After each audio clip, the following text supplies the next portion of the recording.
What is beta alanine?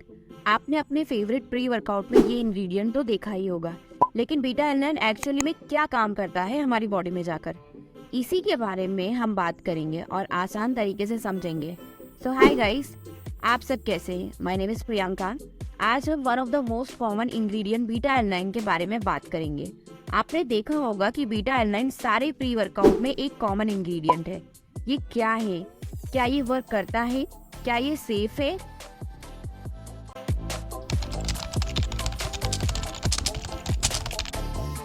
Beta alanine एक बहुत ही effective ingredient है और ये 100% सेफ सप्लीमेंट है।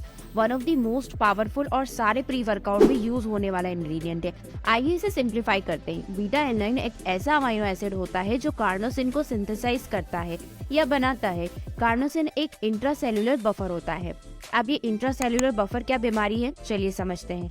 कार्नोसिन एक ऐसा कंपाउंड है जो एनिमल टिश्यूज में बहुत हाई अमाउंट पे पाया जाता है। इसके कुछ काम होते हैं जैसे buffering, fight of free radicals, neuroprotect effects, anti ageing effects.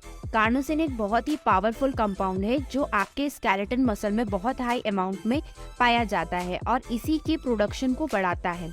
Beta alanine, जब मैंने आपको बताया था कार्नोसिन एक बफर की तरह एक्ट करता है, इसी रीजन से कार्नोसिन बॉडी के लिए बहुत बेनिफिशियल है स्पोर्ट्स परफॉर्मेंस में। इसी रीजन से हम बीटा एलानाइन लेते हैं जो कार्नोसिन बढ़ाता है। तो क्वेश्चन ये आता है कि बफर क्या होता है। अब ये समझिए, हम बीटा एलानाइन लेते हैं क्योंकि वो कार्नोसिन की प्रोडक्शन बढ़ाता है जो एक बफर की तरह एक्ट करता है। जब हम एक्सरसाइज करते हैं तो हमारी बॉडी में कार्बोहाइड्रेट का एनारोबिक ब्रेकडाउन होता है जिसके कारण लैक्टिक एसिड प्रोड्यूस होता है और ये लैक्टिक एसिड ही बहुत रैपिडली लैक्टेट और हाइड्रोजन आयन में डिवाइड हो जाता है। और ये जो हाइड्रोजन आयन होते हैं वो आपके सेल्स के पीएच लेवल को घटा देता है। अब पीएच बैलेंस घटने से आपके सेल्स के अंदर का एनवायरनमेंट एसिडिक हो जाता है जिसके कारण हमारे मसल की कॉन्ट्रैक्टिंग कैपेसिटी कम हो जाती है। एक तरीके से मसल फोर्स कैपेसिटी कम हो जाती है और बहुत जल्दी फटीग हो जाता है। ये जो प्रोसेस है हमारी बॉडी के लिए बहुत एसेंशियल है। चलिए एक एग्जांपल से समझते हैं। मान लीजिए आप बाइसेप कर्ल कर रहे हैं और कुछ समय बाद आपकी मसल में सडन बर्न फील होने लगता है, मसल फेल हो जाता है। आप चाहे कितनी भी कोशिश कर लीजिए, आपकी मसल फटीग होने के बाद और रेप्स नहीं लगा सकते। एट द एंड आपको वो वेट रखना ही पड़ेगा क्योंकि आपके मसल में ह्यूज अमाउंट में हाइड्रोजन आयन बढ़ जाता है। अगर ये लैक्टिक एसिड प्रोडक्शन ना हो तो आप सोचिए क्या होगा। आप अपने मसल टीयर कर लेंगे क्योंकि लैक्टिक एसिड बन ही नहीं रहा जिसके कारण आपको दर्द नहीं हो रहा है। बेसिकली लैक्टिक एसिड प्रोडक्शन आपकी मसल को बचाने का एक नेचुरली डिफेंस मैकेनिज्म है। It's not bad. जब ये H2 आयन प्रोड्यूस होते हैं तब आप एक्सरसाइज करते हैं तो लैक्टिक एसिड प्रोड्यूस होता है जो कि डिवाइड हो जाता है लैक्टेट और H2 आयन में, जिसके कारण सेल्स का एनवायरनमेंट एसिडिक हो जाता है। तो आपकी बॉडी के पास कुछ प्रोटेक्टिव मैकेनिज्म होते हैं उस एसिडिक एनवायरनमेंट को बफर करने के लिए जो आपकी बॉडी यूज करती है। इन बाइकार्बोनेट फास्फेट ये कुछ प्रोटेक्टेड बफर्स होते हैं जो हमारी बॉडी में नेचुरली मिलते हैं जिन्हें हमारी बॉडी यूज़ करती है एसिडिक एनवायरनमेंट को न्यूट्रल करने के लिए। जो पीएच लेवल नीचे गया था उन्हें वापस बैलेंस करने के लिए। स्पेशली जब वर्कआउट की इंटेंसिटी बहुत ज़्यादा हाई होती है तब लैक्टिक एसिड बहुत हाई अमाउंट में बढ़ जाते हैं और हमारे natural buffer mechanism H2 ion को रोक नहीं पाता है जिसके कारण हमारा मसल बहुत जल्दी फटीग हो जाता है। इसलिए पहले जो एथलीट बाइकार्बोनेट सप्लीमेंट्स लिया करते थे अपनी परफॉर्मेंस को इनहेंस करने के लिए, बट आज की डेट में beta alanine much more effective and safe है। बीटा एलानाइन का बेसिकली काम क्या हुआ, कार्नोसाइन को बढ़ाना। कार्नोसाइन आपकी बॉडी में नेचुरली बफर है।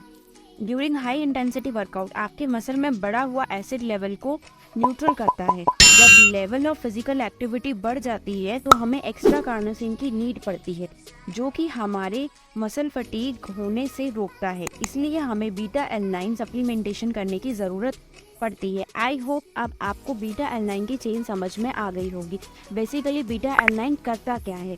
जैसा कि आपको पता है कि बीटा एलानाइन सबसे ज़्यादा आपकी बॉडी में मसल मास में पाया जाता है और एनिमल में भी सेम केस में। जिन एनिमल्स में ज़्यादा मसल मास होता है उन एनिमल्स में ज़्यादा कार्नोसाइन हाई लेवल अमाउंट में पाया जाता है।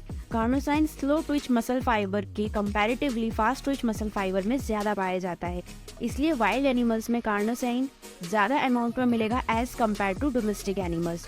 और ऑब्वियस सी बात है, जब कार्नोसाइन आपकी फास्ट ट्विच मसल फाइबर में ज़्यादा होते हैं तो ऑटोमेटिकली जो एथलीट और जो हाई इंटेंसिटी वर्कआउट में इन्वॉल्व होते हैं, जैसे sprinter, body builders, power lifter, जो short duration high intensity workout perform कर रहे हैं, तो कार्नोसाइन इनके केस में बहुत ज़्यादा बेनिफिट्स देगा।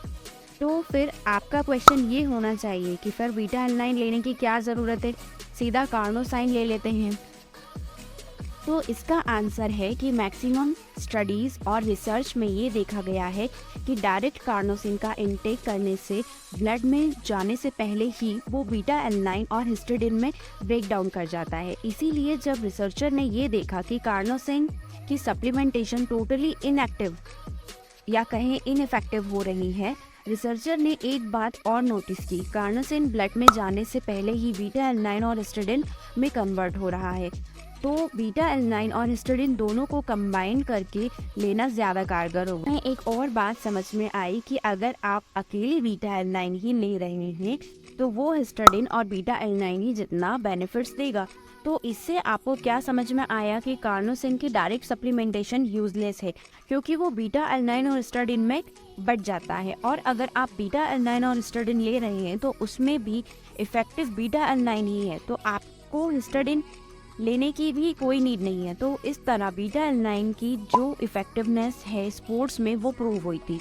रिसर्च में ये देखा गया कि बीटा एलानाइन सप्लीमेंटेशन करने से 2 से 4 वीक बाद बॉडी में कार्नोसिन लेवल 60% तक इंक्रीज हुआ देखा गया है और 8 to 10 वीक बाद 80% तक इंक्रीज हुआ देखा गया है। इसीलिए बोला जाता है कि बीटा एलानाइन को लॉन्ग टर्म यूज़ करना बेनिफिशियल है।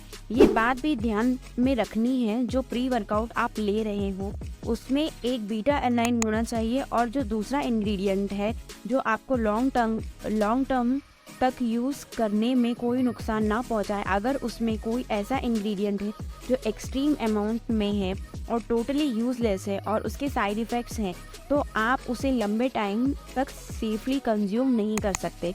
तो आपको उनसे दूर रहना है।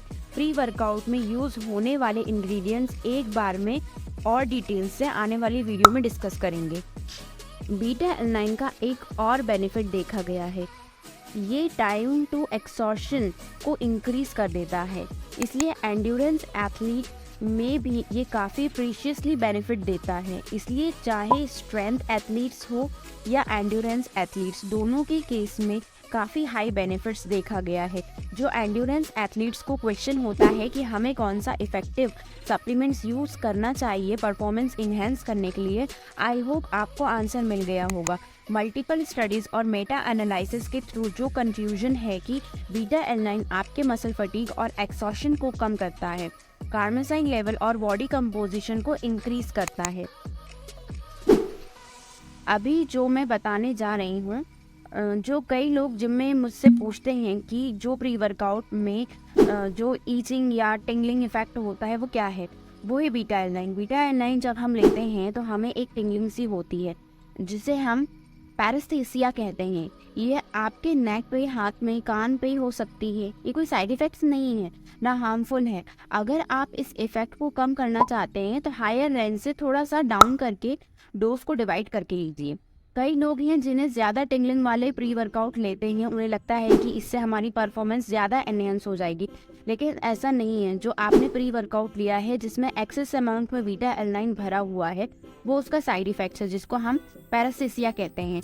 इस इफ़ेक्ट से आपकी परफॉर्मेंस का कोई लिंक नहीं है, उल्टा आप इससे इरिटेट हो जाओगे। आपने प्री वर्कआउट को ड्रग की तरह यूज़ नहीं करना है, उसे सिर्फ परफॉर्मेंस इन्हेंसमेंट के तौर पर यूज़ करना है ताकि आप उसके एडिक्शन में ना पड़ जाओ। आपने स्मार्टली उन सप्लीमेंट्स को यूज़ करना है। आई होप आपको ये इन्फॉर्मेशन अच्छी लगी होगी। ऐसे ही इन्फॉर्मेटिव वीडियोज़ के लिए लाइक, शेयर और सब्सक्राइब करें। Thank you.